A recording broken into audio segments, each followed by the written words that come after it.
Bu hafta artık görüntünün geometrisinden yani piksel konumlarından piksel değerlerinin kendisine geçiyoruz. Geçen hafta örnekleme, kuantalama, komşuluk ve uzaklık kavramlarıyla görüntüyü sonlu bir matris olarak tanımlamıştık. Şimdi bu matrisin her elemanını nasıl dönüştüreceğimizi inceleyeceğiz. Kapakta gördüğünüz küçük görüntüler aynı giriş görüntüsüne farklı yoğunluk dönüşümleri uygulandığında ortaya çıkan sonuçları gösteriyor.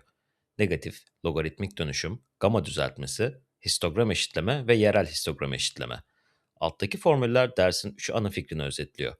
Birincisi S eşittir T parantez R. Yani çıkış yoğunluğu giriş yoğunluğunun bir fonksiyonudur.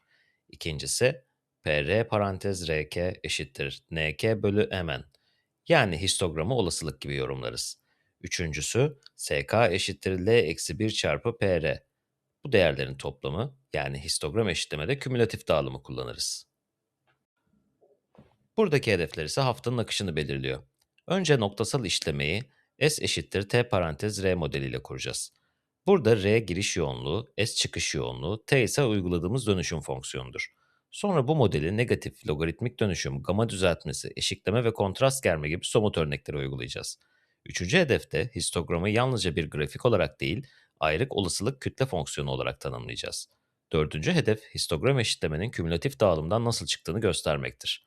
Beşinci hedefte histogram matching ve yerel histogram işlemeyle daha kontrollü yöntemlere geçeceğiz. Son hedef ise çok önemlidir. Her enhancement işlemi iyi sonuç vermez. Clipping, noise amplification ve renk kayması gibi hataları erken tanımayı öğreneceğiz. Bu yol haritası bu haftanın neden iki başlıktan oluştuğunu gösteriyor. İlk kutuda noktasal işlemler var. Her piksel tek başına alınır ve aynı dönüşüm fonksiyonundan geçirilir. İkinci kutuda bu fonksiyonların özel biçimlerini yani yoğunluk dönüşümlerini görüyoruz. Üçüncü kutuda histogram modeli devreye girer. Artık tek pikselin değerine değil, görüntüdeki bütün piksel değerlerinin dağılımına bakarız. Dördüncü kutuda kümülatif dağılım fonksiyonu üzerinden eşitleme ve matching yöntemlerine geçeriz. Formülde f köşeli parantez n virgül n giriş görüntüsünü, RO pikselin giriş yoğunluğunu, S eşittir T parantez R dönüşümünü, G köşeli parantez n virgül n ise çıkış görüntüsünü temsil eder. Alt satırda H parantez K histogramı, PR parantez K normalize histogramı ve CDF parantez K kümülatif dağılımı gösterir. Görüntü iyileştirme konusunda ilk bilmemiz gereken şey şudur. İyi sonuç probleme bağlıdır. Bir röntgen görüntüsünde başarılı olan dönüşüm, kızılötesi uydu görüntüsünde kötü olabilir. Soldaki kart insan gözünün daha rahat yorumlayacağı kontrast ve parlaklık düzenlemelerini anlatıyor. Ortadaki kart makine için ön işleme fikrini vurguluyor. Örneğin segmentasyon öncesinde nesne ile arka planı daha ayrılabilir yapmak isteyebiliriz. Sağdaki kart ise karar ölçütünün uygulamadan geldiğini söylüyor. Formülü sözlü okuyalım. Enhancement, F görüntüsünü G görüntüsüne dönüştürür. Amaç, G'nin belirli bir görev için daha kullanışlı olmasıdır. Burada evrensel bir T yoktur. Aynı yöntem her görüntüde çalışsaydı bu dersin gerek alanına gerek kalmazdı. Noktasal işleme, görüntü işlemenin en basit ama en güçlü bloklarından biridir. Soldaki şema 8 bitlik bir görüntüde her giriş yoğunluğunun bir lookup table üzerinden yeni bir çıkış yoğunluğuna eşlendiğini gösteriyor. Sağdaki formül çıkış görüntüsündeki aynı koordinattaki değerin giriş görüntüsündeki aynı koordinattaki değerin dönüşümü olduğunu ifade ediyor. 8 bitlik durumda t, 0'dan 255'e kadar girişleri, yine 0'dan 255'e kadar çıkışlara taşır. Bu işlemde komşuluk yoktur. 3'e 3 pencere, filtre çekirdeği veya konvolüsyon kullanmayız. Geometri de değişmez. Nesne aynı yerde kalır. Yalnızca parlaklığı değişir. Bu slaytta temel dönüşüm ailesini tek grafikte görüyoruz. Yatay eksen giriş yoğunluğu R, düşey eksen çıkış yoğunluğu ise S'tir. Kimlik dönüşümü çizgisi S eşittir R demektir. Görüntü değişmez. Negatif dönüşüm S eşittir L eksi 1 eksi R biçimindedir. Açık pikseller koyu, koyu pikseller açık olur. Logaritmik dönüşüm S eşittir C çarpı log parantez 1 artı R olarak yazılır ve parlak değerleri sıkıştırırken düşük değerleri görünür hale getirir. Gama dönüşümünde S eşittir C çarpı R üzeri gamma. Gamma birden küçükse görüntü açılır, birden büyükse koyulaşır. Kontrast germe ise genellikle parçalı doğrusal T parantez R ile yapılır. Grafikte ana sezgi şudur. Eğim büyükse küçük giriş farkları büyük çıkış farklarına dönüşür. Eğim küçükse ayrıntılar sıkışır. Negatif dönüşüm en kolay anlaşılır noktasal dönüşümlerden biridir. Soldaki görselde giriş görüntüsü ve negatif sonuç birlikte gösteriliyor. Alt tarafta histogramın nasıl ters çevrildiğini görüyorsunuz. Sağdaki formülü sözlü okuyalım. S eşittir L eksi 1 eksi R. 8 bitlik görüntüde bu S eşittir 255 eksi R demektir. Burada L yoğunluk seviyesi sayısıdır. 8 bit için L eşittir 256'dır. Ayrıca T parantez R eşittir R. Yani negatif işlemi iki kez uygularsak başlangıç değerine döneriz. Bu dönüşüm geometriyi değiştirmez. Sadece tonları tamamlayana çevirir. Bazı tıbbi veya astronomik görüntülerde çok koyu ayrıntılar negatif gösterimde daha kolay fark edilebilir. Logaritmik dönüşüm, dinamik aralığı çok geniş görüntülerde kullanışlıdır. Soldaki örnekte parlak halkalar ve noktalar görüntünün doğrusal gösteriminde baskın çıkıyor. Log sıkıştırma uygulandığında daha sönük yapılar görünür hale geliyor. Formülü Türkçe okuyalım. S eşittir C çarpı log parantez 1 artı R. Bir eklememizin nedeni logaritma içinde sıfır almamaktır. Normalizasyon sabiti C, L eksi 1 bölü log parantez 1 artı R max şeklinde seçilebilir. Böylece en büyük giriş değeri görüntünün en büyük çıkış değerine yakın ölçeklenir. Bu dönüşüm parlak bölgeleri daha çok sıkıştırır. Düşük yoğunlukları ise göreli olarak genişletir. Fourier genlik spektrumlarını görüntülerken de aynı fikri sıkça kullanırız. Gamma dönüşümü özellikle görüntüleme cihazları, kamera yanıtları ve parlaklık düzeltmeleri için çok kullanılır. Soldaki grafikte farklı gamma değerlerinin t parantez r eğrisini nasıl değiştirdiğini görüyorsunuz. Formülü okuyalım. S eşittir c çarpı r üzeri gamma. Gamma birden küçükse eğri kimlik doğrusunun üstüne çıkar. Bu özellikle karanlık piksellerin daha fazla açılması anlamına gelir. Gamma birden büyükse eğri aşağı iner ve görüntü koyulaşır. Sağdaki örnekler aynı görüntünün farklı gamma değerleriyle nasıl değiştiğini gösteriyor. Burada dikkat edilmesi gereken nokta şudur. Gamma yalnızca parlaklığı değiştirmez. Aynı zamanda hangi yoğunluk aralığında kontrastın artacağını da belirler.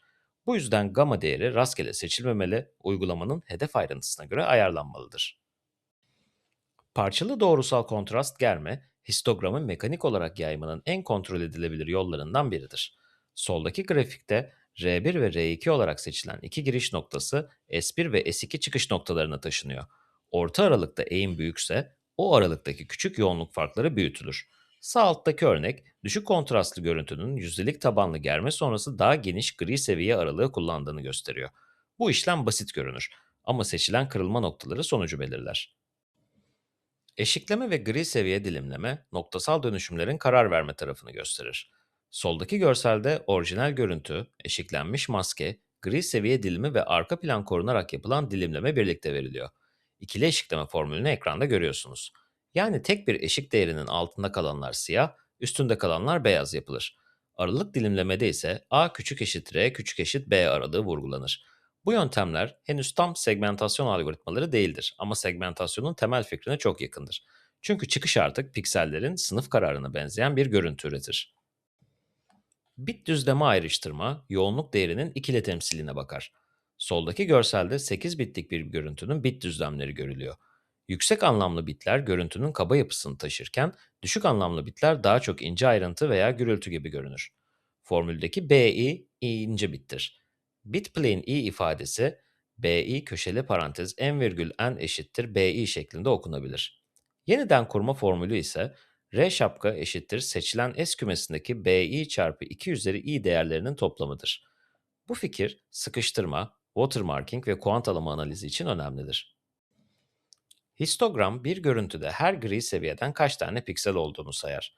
Sağdaki ilk formülü okuyalım. H parantez k eşittir f köşeli parantez n virgül n eşittir k olan piksel koordinatlarının sayısı. Buradaki diyez işareti kümenin eleman sayısı anlamındadır. İkinci formül PR parantez K eşittir H parantez K bölü Mn. Yani histogramı toplam piksel sayısına bölersek normalize histogram elde ederiz. Üçüncü formül K sıfırdan L eksi 1'e kadar PR parantez K toplamı eşittir 1'dir. Bu nedenle PR bir olasılık kütle fonksiyonu gibi davranır. Soldaki görsel farklı histogram şekillerinin görüntülerin parlaklık dağılımı hakkında ne söylediğini gösteriyor. Ancak histogram nerede ne olduğunu söylemez. Yalnızca kaç tane olduğunu söyler. Histogram yalnızca görsel bir grafik değildir. Doğrudan istatistik üretir. Soldaki grafikte bir histogramın ortalaması, varyansı ve entropisi üzerinde duruluyor. Formülleri okuyalım. Ortalama μ eşittir k çarpı pr parantez k değerlerinin toplamıdır. Varyans sigma kare eşittir k eksi μ parantez kare çarpı pr parantez k değerlerinin toplamıdır. Entropi ise H eşittir eksi PR parantez K çarpı log 2 tabanında PR parantez K toplamıdır. Ortalama görüntünün genel parlaklık merkezini verir. Varyans, gri seviyelerin ne kadar yayıldığını ve dolaylı olarak kontrast eğilimini anlatır. Entropi ise gri seviye belirsizliğini ölçer. Fakat bu sayılar tek başına görüntünün iyi olup olmadığını garanti etmez. Sadece ölçülebilir ipuçları verir. Bu slide histogramın en kritik sınırlamasını gösteriyor. Solda düzenli yapıları olan bir görüntü, sağda ise aynı piksel değerlerinin rastgele karıştırılmış hali var. Alt histogramlar aynı kalıyor. Çünkü değerlerin sayısı değişmedi. Formülü sözlü ifade edelim. Aynı gri değer çokluğu, aynı histogram H parantez K sonucunu verir. Piksellerin permütasyonu nesneleri, kenarları ve dokuları tamamen bozabilir. Ama H parantez K değişmeyebilir. Bu yüzden histogram, uzamsal hafızası olmayan bir özet istatistiktir. Buna rağmen çok işe yarar. Çünkü kontrast, parlaklık ve pozlama benzeri problemler doğrudan gri seviye dağılımı ile ilişkilidir. Ama eğer problem kenar, doku veya şekil ise histogram tek başına yeterli değildir. Histogram eşitlemenin merkezinde kümülatif dağılım fonksiyonu vardır. Soldaki görselde normalize histogram ve buna karşılık gelen kümülatif eğri birlikte görülüyor. Formülü okuyalım. CDF yani T alt R parantez K, J sıfırdan K'ya kadar PR parantez J toplamıdır. Eşitlenmiş seviye ise SK eşittir L eksi 1 çarpı TR parantez K ifadesine yuvarlanmış haldir. Bu dönüşüm monotoniktir. K1 küçük K2 ise S parantez K1 küçük eşit S parantez K2 olur. Yani koyu bir piksel daha açık bir pikselin üstüne geçmez. Sıralama korunur. Bu çok önemlidir. Çünkü görsel ton ilişkisi tamamen bozulmaz. Fakat dönüşüm görüntünün histogramından hesaplandığı için her görüntüde farklıdır. Şimdi eşitlemenin neden çalıştığını matematiksel olarak görüyoruz. Giriş yoğunluğu R0 ile L-1 aralığında sürekli bir değişken olsun ve yoğunluk olasılık yoğunluk fonksiyonu PR parantez R ile verilsin. Dönüşümü şöyle tanımlarız. S eşittir T parantez R eşittir L-1 çarpı sıfırdan R'ye kadar PR parantez V'nin V'ye göre integrali. Bu integral aslında kümülatif dağılımdır. Kümülatif dağılımın temel özelliği nedeniyle çıkış değişkeni s ideal durumda düzgün dağılır. Yani ps parantez s eşittir 1 bölü l eksi 1 olur. Sağdaki akış bunu gösteriyor. Giriş pdf'si cdf dönüşümünden geçer ve uniform çıkış üretir. Ama dijital görüntüde değerler ayrık olduğu için bu sonuç yalnızca yaklaşık elde edilir. Bu slide ise eşitlemeyi dijital görüntüde nasıl uyguladığımızı gösteriyor. Solda 3 bitlik oyuncak bir örnek var. L eşittir 8 seviye. Formülü okuyalım. PR parantez RK eşittir NK bölü Mn. Burada NK ve RK seviyesine sahip piksel sayısıdır.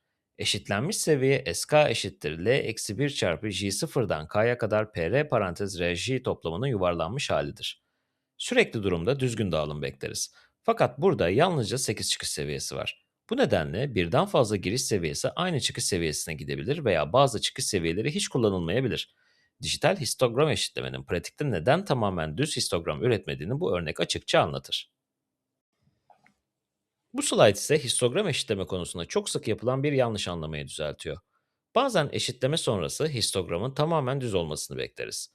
Ancak dijital görüntüde işlem noktasaldır. RK değerine sahip tüm pikseller aynı SK değerine gider.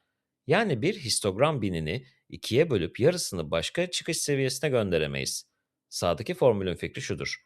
Aynı giriş seviyesi aynı çıkış sayısı seviyesine map edilir. Bu yüzden bin yükseklikleri keyfi olarak dağıtılamaz. Soldaki şemada birkaç giriş seviyesinin aynı çıkış seviyesine çarpıştığını ve bazı çıkış seviyelerinin boş kaldığını görüyorsunuz.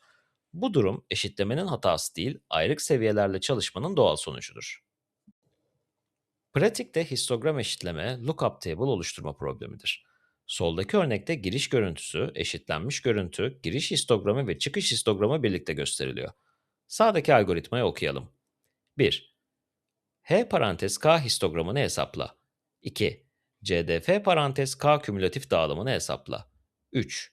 LUT parantez K eşittir L eksi 1 çarpı CDF parantez K değerinin yuvarlanmış hali olarak lookup table oluştur. 4.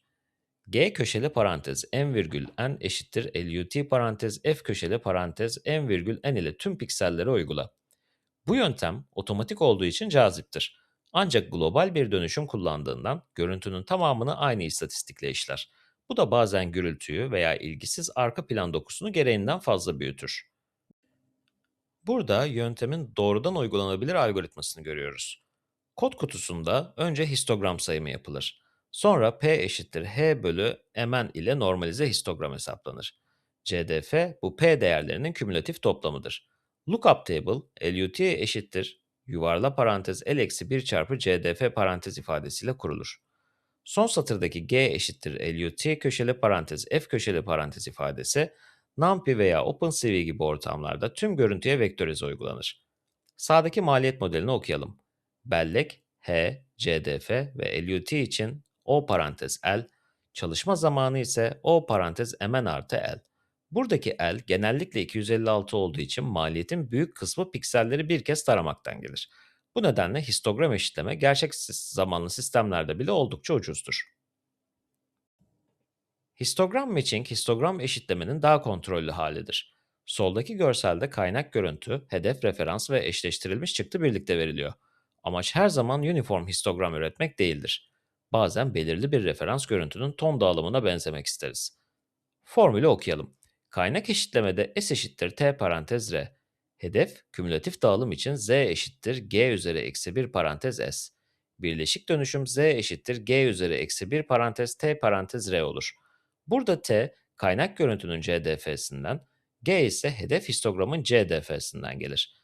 Eşitleme, hedefin uniform olduğu özel durumdur. Matching ise hedef dağılımı tasarımcı veya referans görüntü tarafından belirlenen daha genel bir yöntemdir.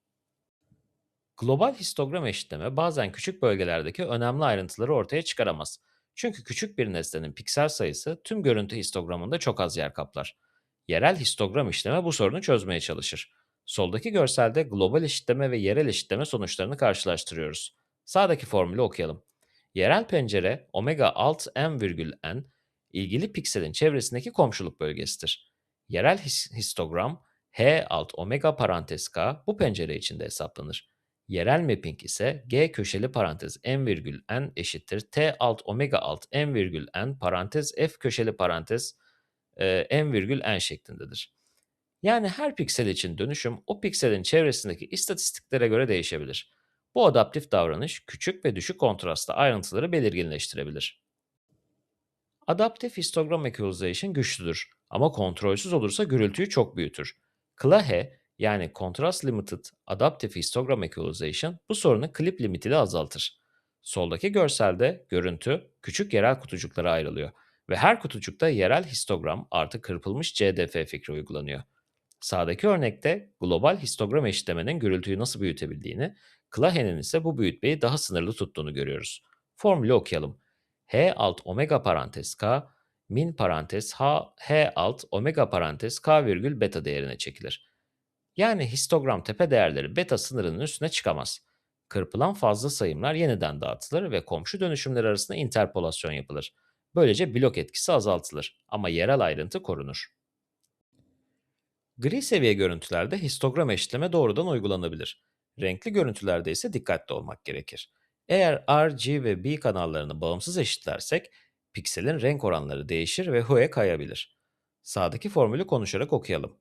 Kötü fikir, RGB kanallarını bağımsız eşitlemektir. Daha güvenli fikir ise luminans ya da intensity kanalını dönüştürmektir. HSI veya HSV gibi uzaylarda IV veya Y kanalını ayarlayıp sonra renk bileşenleriyle yeniden birleştirebiliriz. Soldaki örnek histogram eşitlemenin HSI yoğunluk bileşeni üzerinden nasıl tartışıldığını gösteriyor. Yine de yoğunluk değişimi renk algısını tamamen etkilemez diyemeyiz. Doygunluk ve parlaklık birlikte algılanır. Bu yüzden renkli görüntülerde sonuç her zaman görsel ve sayısal olarak kontrol edilmelidir. Görüntü iyileştirme her zaman iyileştirme değildir. Soldaki görsel, gürültülü düşük kontrastlı girişte global histogram eşitlemenin gürültüyü nasıl belirginleştirebileceğini gösteriyor. Sağdaki kartlarda 4 temel hata var. Clipping, değerlerin sıfıra veya L-1'e yığılmasıdır. Ayrıntı kaybolursa geri getirilemez. Noise amplification, özellikle düz bölgelerdeki küçük rastgele değişimleri büyütür. False contouring, çıkış seviyelerinde büyük boşluklar oluştuğunda yapay bantlar üretebilir. Task mismatch ise çok kritik bir uyarıdır. İnsana güzel görünen bir görüntü, ölçüm veya sınıflandırma için daha kötü olabilir. Alttaki formülü okuyalım. Güvenli çıkış G eşittir. Clip parantez t parantez f parantez virgül 0 virgül l eksi 1. Ancak clipping yalnızca sınır dışı değerleri engeller, kaybolan bilgiyi geri getirmez. Bu slaytta iyileştirme sonucunu nasıl değerlendireceğimizi konuşuyoruz. Görsel inceleme önemlidir ama tek başına yeterli değildir. İlk formülü okuyalım. Michelson kontrastı CM eşittir I maksimum eksi I minimum bölü I maksimum artı I minimum. İkinci ölçü RMS kontrastıdır. C alt RMS eşittir F'in standart sapması. Üçüncü ölçü CNR'dır. Nesne ortalaması ile arka plan ortalamasının mutlak farkı nesne varyansı ve arka plan varyansının toplamının kareköküne bölünür. Bu ölçüler kontrastı sayısallaştırır. Ancak görüntü işleme çoğu zaman bir zincirin parçasıdır. Eğer sonraki adım segmentasyon ise eşitleme sonrası precision veya recall daha iyi mi diye bakmalıyız. Eğer ölçüm yapıyorsak gerçek uzunluk veya alan hatası azaldı mı diye sormalıyız. Yüksek kontrast tek başına başarı değildir. Uygulamada en çok hata matematikten değil veri tiplerinden gelir. 8 bitlik unsigned integer görüntülerde değer aralığı 0 ile 255'tir. Eğer 250 değerine 20 eklerseniz kullanılan kütüphaneye göre wraparound veya satürasyon gibi farklı davranışlar görebilirsiniz. Bu yüzden kod kutusundaki güvenlik kalıbı öneriyoruz. Önce f'i float tipe çevirip 255'e bölerek normalize ederiz. Sonra g float eşittir t parantez f float parantez hesaplanır. Ardından 255 ile çarpılır. Klip ile 0 ve 255 aralığında tutulur ve uint 8 tipe çevrilir.